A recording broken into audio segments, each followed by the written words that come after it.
Axşamınız xeyirli olsun dəyərli izləyicilər. Xırdalan şəhərinin tam mərkəzində 2 və 9 saylı məktəbin prospekt yolunun Anabala Uşaq Parkına, Köhnə Bazarın tam yaxınlığında ən ideal binada 5 mərtəbəli binanın Leninqrad layihəli binanın birinci mərtəbəsində. Birinci mərtəbəsi olmağına baxmayaraq zirzəmisi qupquru dəyərli dostlar. Bu çox gözəl binadır. Bilənlər bilir 28-ci məhəllədə yerləşir dəyərli dostlar. Bura qonaq otaqda bütün əşya ilə birlikdə satılır. Tam ideal təmir olunub, əsaslı təmir olub. Təmirdən də sonra çox az yaşayış olub. Əziz dostlar, bax bura qonaq otağıda əşyalar qalır. Çox gözəl təmir olunub. Qupçalı da ən əsası qupça əldədir. Əsas qapıdan giriş hissədə geniş belə bir dəhlizi. Keramika metlaq olan hissələr isti döşəmədir. Leninqrad layihəli 3 otaqlıdır. Qanuni 3 otaqlı.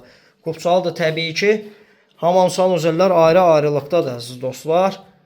Bina ən gözəl binalardan biri, salib seçilən binalardan biridir. Burada ikinci otaq. İki otağın ölçüsü eynidir əziz dostlar. Harasa bu otaqların ölçüsü 20 kvadrata yaxındır və buradan eyvana çıxış var. Burada geniş ölçüdə mətbəx hissəsi, bütün əşyalar qalır. Bir daha qeyd edirəm. Bir xırda para əşyalar çıxacaq evdən. Bütün dəmir barmaqlarla pəncərələr əhatə olunub, qupçalıdır. Buradan eyvana çıxış var. Arxaya da qapı qoyulub. Birinci mərtəbə olmağına baxmayaraq zirzəmisi qupquru dəyərli dostlar. Özünüz gəlib şahid ola bilərsiniz. Keçək sonda ən kiçik otağa çəkim təqdim edim. Burada da eyvanla otaqların arası açılıb birləşdirilib. Qupçalıdır. Xırdalan şəhərinin ən gözəl binalarından biri, Leninqrad layihəli binalarından biri 28-ci məhəllədə yerləşir. Qiyməti qeyd edəcəm əziz dostlar. Qiyməti yazı bölməsində qeyd edəcəm. Bu günlük bu qədər.